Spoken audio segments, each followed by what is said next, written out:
Hello YouTubers, Manny here from Manny's How To Workshop with a video on a project that I was working on. And this is if you buy one of those prefab sheds, you know, like 8x10, 8x12, 8x14, and let's say you wanted to add some shelving in it. Well, this shed here belongs to my brother, and yes, I know guys, it's been a minute since I posted a video for you guys, but I thought about doing a how-to, but they would have taken too long and my time here was limited. So this is what I ended up with. So he wanted shelving in the back part of the shed. Like I said, the shed goes, it's 8 feet across this way, like this, and then it's 10 feet front to back. But all I did was utilized part of the framing, because these are spaced at 24 inches on center, and in the back, same thing, pretty much, with the exception of on the outside corner, because obviously from here to here is 24, but there's another actual stud there. So we came up on a dimension, which it's 20 inches between the shelving. So from the floor to the top of the 2x4 is 20 inches, but from the top of this plywood, half-inch plywood, to the top of the second shelf is also 20 inches, which it looks pretty, I call it dress right dress, meaning evenly spaced, okay? But now this right here also, by doing that, added more strength to the shed, because this shed in Palm Bay, because of its an incorporated city, you have to get a permit, you have to, you know, hold it down with those augers that come up with a loop, and I'll show you that when I go outside. But the end result was 3 shelves, utilizing 2x4 support all the way across. And as you know, one 2x4 has a, what do you call it, a weight limit of like up to 250 pounds on top. And the depth of the shelf from front to back, from the edge of that 2x4 to the front of this 2x4, ended up being like 20 or 22 inches. But see, this is actually 24, because you can see there's a little lip right there. So I just decided to go 24, and the only places I had to notch was here on the outside and there, and just, you know, let it sit flush across the back.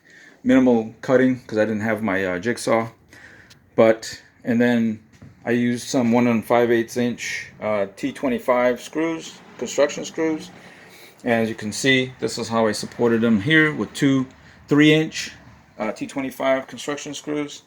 I mean, this stuff ain't going nowhere. Plus, right here at every stud, there's a support board that goes across that way to actually help the, what do you call it, the plywood, because it's only 1/2 inch.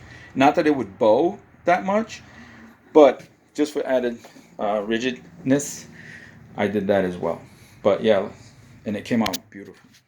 You can see it, plenty of space for storage now. Actually, you got 1 2 3, it's like 4 shelves.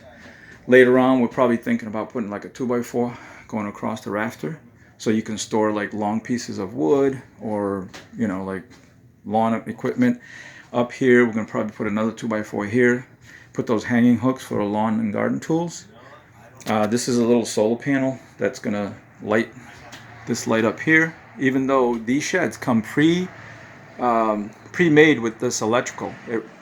They do the electrical, right?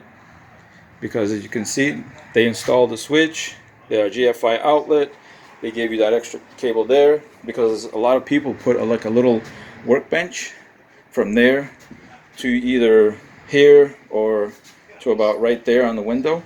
Makes for a nice little workbench that will come right to the edge of this king stud right there. Okay, now I'll take you outside and show you what else I did. So also, as part of the project, I went ahead and added some lattice. This is the PVC one, that just to kind of clean this up.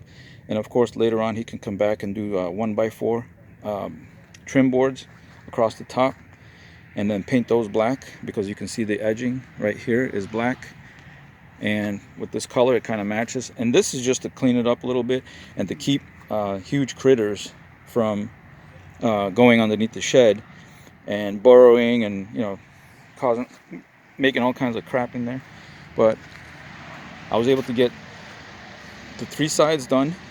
Now this here, the grade is actually, there's a grade going up, so I had to measure and cut to fit the grade. And this is those anchors I was telling you guys about. See those right there? Right there, it lag bolts to the frame, to the base, and then it goes into the ground about, I want to say 2.5, 3 feet. It's like an auger bit. And then there's 1, 2, 3, and then they have 3 more on the other side also. And this is the leftover pieces of material. But yep, there you go, guys. Keep it short and simple. On my next video that I choose to do, I will probably go ahead and do an actual how-to to show you guys the step-by-step. But this little shed is a nice little shed. Like I said, it's an 8x10, and it already came pre-constructed, so they came and dropped it off. And then the guys, part of the cost was to also level it. As you can see, they use some that looks like 4x 8x16 blocks, solid, to like level the whole thing. And on both that corner, this corner, and the front corners also. Okay, as always, thanks for watching. Please rate, comment, subscribe to my channel if you haven't done so, and I'll catch you guys on the next video. All right, take care, guys.